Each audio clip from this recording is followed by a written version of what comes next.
కన్యవారికి గనక చూసుకున్నట్లయితే మీకు లాభస్థానంలో గురువు, శుక్రుడు, బుధుడు కలిసి ఉన్నారు. లాభంలో ఈ 3 గ్రహాలు కలిసి ఉంటూ ఇక్కడ సప్తమ శని, షష్టమంలో బుధుడు, రాహువు, అదేవిధంగా మనకి రవి దశమంలోని వ్యయంలో కేతువు, భాగ్యస్థానంలో కుజుడు సంచరిస్తున్నాడు. మరి ఈ 3 గ్రహాలు జూన్ 23వ తేదీ నుంచి జూలై 5వ తేదీ వరకు కలిసి ఉంటున్నాయి. తదుపరి బుధుడు మళ్ళా మిథునంలోకి వెళ్ళిపోతాడు, సింహరాశిలోకి శుక్రుడు వస్తాడు.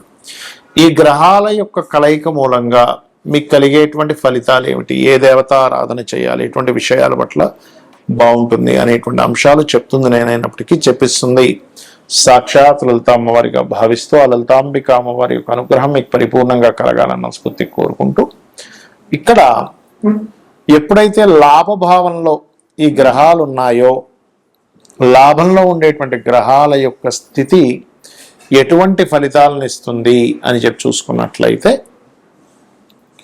గురువు, శుక్రుడు, బుధుడు కన్యా లగ్నానికి పూర్వజన్మ కర్మస్థానంలో కూర్చున్నాయి వచ్చి. కాబట్టి మనం ఎప్పుడైనా చూడండి, మహాదశలు మారుతుంటాయి, అంతర్దశలు మారుతుంటాయి, ఒక్కోసారి బాగా నష్టపోతుంటాం, ఒక్కోసారి లాభం వస్తూ ఉంటుంది. దీనికి కారణం ఏమిటంటే పూర్వజన్మల్లో మనం చేసుకున్నటువంటి కొన్ని మంచి కర్మలు యాక్టివ్ అవుతూ ఉంటాయి.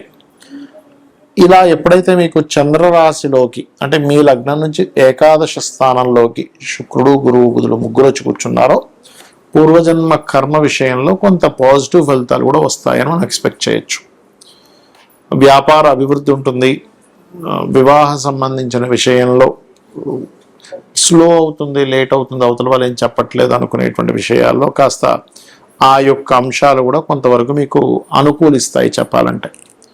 అలాగే తండ్రి గారి ఆరోగ్య విషయంలోని తండ్రులతోని, గురువులతోని అనవసరమైన ఘర్షణలు ఉంటాయి, అది కొంచెం చూసుకోండి.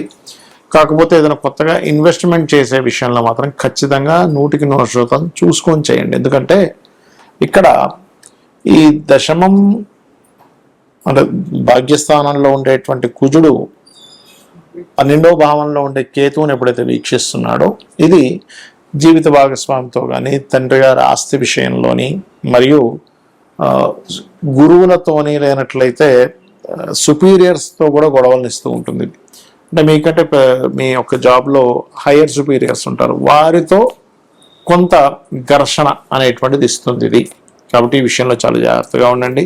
ఇక మీరు నిత్యము చేయవలసినటువంటి దేవత ఆరాధన వెంకటేశ్వర స్వామి యొక్క ఆరాధన చేయండి. ఈ గ్రహాలు ఏవైతే ఈ రవి, శుక్రుడు, గురువు, బుధుడు 3 గ్రహాలు కలిసి పంచమ స్థానాన్ని 3వ భావాన్ని వీక్షిస్తున్నాయో, ఇది కొంచెం అన్నదమ్ముల నుంచి కొంత సహకారం లభించడము, సంతాన అభివృద్ధి అవ్వడము, సంతానము ఎప్పటి నుంచో వాళ్ళ యొక్క కెరియర్లో అభివృద్ధి అవ్వట్లేదని బాధపడేటువంటి వారికి ఈ యొక్క గ్రహస్థితి ఖచ్చితంగా సంతానాభివృద్ధిని ఇస్తుంది. మనం గోచారంలో ఉండేటువంటి గ్రహాల యొక్క స్థితిగతుల గురించి మనం మాట్లాడుకున్నాం ఇప్పటి వరకు. కానీ మన జన్మజాతకంలో కూడా గ్రహ కలయిక అనేటువంటిది ఉంటుంది. అది ఎన్ని రకాలుగా ఉంటుంది అంటే, మనకి ఒక గ్రహం ఒక రాశిలో ఉన్నప్పుడు రాశినాథుడిని గ్రహాన్ని కూడా చూసుకోవాలంటే ఈ రాశినాథుడు ఈ గ్రహం ఈ రెండు కలిపినటువంటి ఒక యోగం ఏర్పడింది. ఆ గ్రహం మరలా ఒక నక్షత్రంలో ఉంటుంది, ఆ రాశిలో ఉంటుంది, ఆ 3 కలిపిన ఒక యోగం. అలా కాకుండా ఇంకో గ్రహంతో కలిసి ఉంది అనుకోండి, అప్పుడు ఆ 4 కలిసిన యోగం, అంటే రాశి, నక్షత్రము, ఇంకో గ్రహంతో. అలా కాకుండా మనకి 2 గ్రహాలు 3 గ్రహాలతో కూడా కలిసి ఉంటాయి. అష్టగ్రహ కూటమిలో కూడా పుట్టిన వాళ్ళు ఉంటారు. అయితే మరలా అవి లగ్నాన్ని బట్టి ఏ ఏ గ్రహాలు ఎక్కడెక్కడ ఏ ఆధిపత్యం పొందాయో దాన్ని బట్టి రిజల్ట్ అనేటువంటిది ఉంటుంది. అయితే ఈ విషయాన్ని మీకు ఎందుకు చెప్తున్నా అంటే, ఇందులో మనకి శుభగ్రహాల కలయిక, క్రూర గ్రహాల కలయిక అని 2 విధాలుగా ఉంటుంది. అందులో సహజ శుభగ్రహాలు కలయిక, మీ లగ్నానికి యోగకారకుల యొక్క కలయిక అని ఉంటుంది. మరలా అంటే ఇప్పుడు 2 వ్యక్తులు కలిశారు, ఆ 2 వ్యక్తులు బాగా క్రైమ్ చేసే పీపుల్ అనుకోండి, ఇంకో కొత్త క్రైమ్ చేయడానికి ఎక్కువ ఆస్కారం ఉంటుంది. 2 వ్యక్తులు మంచి సంఘ సంస్కర్తలు, మంచి చేయాలనే బుద్ధి కలిగిన వాళ్ళిద్దరూ కలిస్తే ఒక మంచి చేయాలనే బుద్ధి ఆలోచన వస్తుంది. అలా కాకుండా ఒక మంచివాడు ఒక క్రిమినల్ కలిస్తే ఏమవుతుందంటే, ఈ క్రిమినల్ యొక్క ఆలోచనలని మంచివాడికి కొంత అంటే ఛాన్సెస్ ఉంటాయి. ఈ మంచి ఆలోచనతో ఉన్నటువంటి వ్యక్తి యొక్క స్వభావం కొంత క్రిమినల్కి ఆలోచింపచేసేలాగా ఉంటుంది. అలాగే గ్రహాలు కూడా ఏంటంటే మీకు ముఖ్యంగా ఈ క్రూర గ్రహాలు అంటాం. అంటే ఏమిటి అవి? రాహువు, రవి, కుజుడు, కేతువు నీచంలో ఉండేటువంటి గ్రహాలు. ఈ గ్రహాలు ఎప్పుడైనా సరే మీ జన్మజాతకంలో మీకు 3వ భావంలోని, 6వ భావంలోని, దశమ భావంలో ఉంటే చాలా మంచిది. లాభభావంలో కూడా చాలా మంచిది.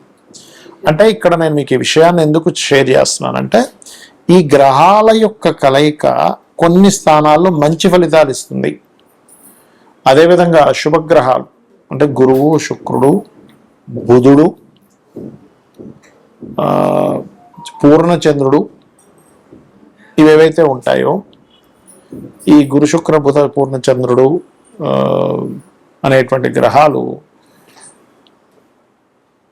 లగ్నంలో కానీ, అంటే లగ్నంలో ఉంటే స్వభావం, చక్కటి స్వభావాన్ని, ధనభావంలో ఉంటే ధనానికి ఎక్కడ ఇబ్బంది లేకుండా కలిగించడము, మరియు అదేవిధంగా మీకు చతుర్థంలో ఉంటే మంచి గృహయోగాన్ని, పంచమంలో ఉంటే మంచి విద్యాయోగాన్ని, మరియు చతుర్థంలో ఉంటే విద్యాయోగము, గృహయోగము, పంచమంలో ఉంటే సంతాన యోగాన్ని, మంత్రయోగాన్ని ఇస్తూ, సప్తమంలో ఉంటే మంచి జీవిత భాగస్వామిని, మరియు అష్టమంలో ఉంటే తాతగారు ఆస్తి సంబంధించిన విషయాల్లో అనుకూలత, 9లో ఉంటే మంచి గురువుని ఇలా ఇస్తూ ఉంటుంది, 12లో ఉంటే మంచి జీవిత భాగస్వామి, మంచి తండ్రి నుంచి ఆస్తి రావడం ఇలా ఇస్తూ ఉంటుంది. అయితే ఇక్కడ మనం అర్థం చేసుకోవాల్సింది ఆ గ్రహాలు నీచంలో, ఉచ్చంలో కూడా ఉంటాయి. ఒక్కోసారి శుభగ్రహమైనా కూడా అది మనం చూసుకోవాలి. ఇక ఈ యొక్క గ్రహాలు రివర్స్లో ఉన్నాయనుకోండి, అదే ఉదాహరణకి పాపగ్రహాలు శుభస్థానాల్లో ఉన్నాయి, 2లో ఉన్నాయి, గొడవలు కుటుంబ సభ్యులతో, 4లో ఉంది ఏదైనా ప్రాపర్టీ తీసుకుంటే గొడవ, 5లో ఉండి సంతానంతో, ఫ్రెండ్స్తోనే, ప్రేమించిన వారితో గొడవలు, 12లో ఉన్నాయి అనవసరమైన వ్యసనాలు. ఇలా ఒక్కొక్క గ్రహం యొక్క ఫలితము పలానా రాసుల్లో ఉన్నప్పుడు, పలానా భావాల్లో ఉన్నప్పుడు మారిపోతూ ఉంటుంది. అలాంటప్పుడు ఏమి టెన్షన్ పడకుండా ఒకటే గుర్తుపెట్టుకోవాలి, ఏ గ్రహాలు అయితే మీకు ఉండి ఆ మహాదశలు నడుస్తున్నాయో, ఇక్కడ మరొక కీలకమైనటువంటి అంశం ఏమిటంటే ఆ గ్రహ కలయిక సంబంధించిన మహాదశలు, అంతర్దశలు రావాలి. రాకుండా ఏమీ ఎప్పుడు ఇబ్బంది పెట్టదు. అంటే మనకు ఆ కర్మ రాదనమాట. ఇక్కడ గ్రహం ఇబ్బంది పెట్టడం కాదు, మనకు ఆ కర్మ ఆ రూపంలో మంచిగాని చెడుగాని వస్తుందని అర్థం.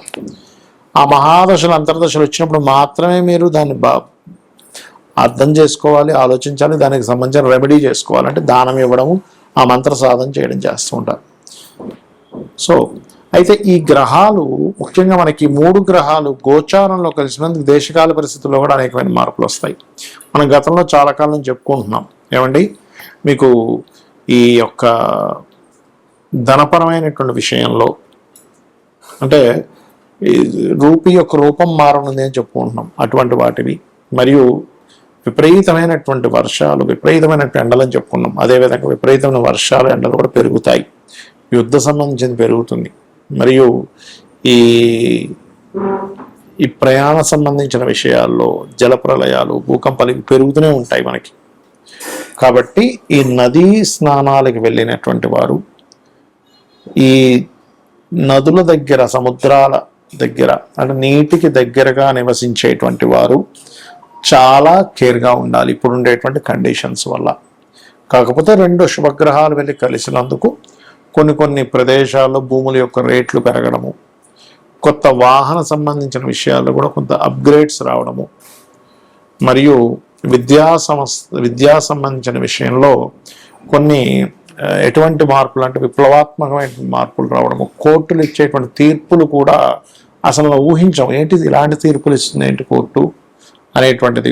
కొన్ని సెక్షన్స్ని జనాలకు ఉపయోగపడేటువంటి కొన్ని సెక్షన్స్ ఉంటాయి. అంటే ఏంటి, రిజర్వేషన్స్ క్యాన్సిల్ అనుకోండి, ఇలాంటి హై లెవెల్లో అసలు ఎవరు డేర్ చేయలేనటువంటి ఇవి గవర్నమెంట్లు తీసుకురావడం కూడా మనకి జరుగుతుంది ఈ యొక్క గ్రహ కలయికల మూలంగా. శ్రీమాత్రే నమః.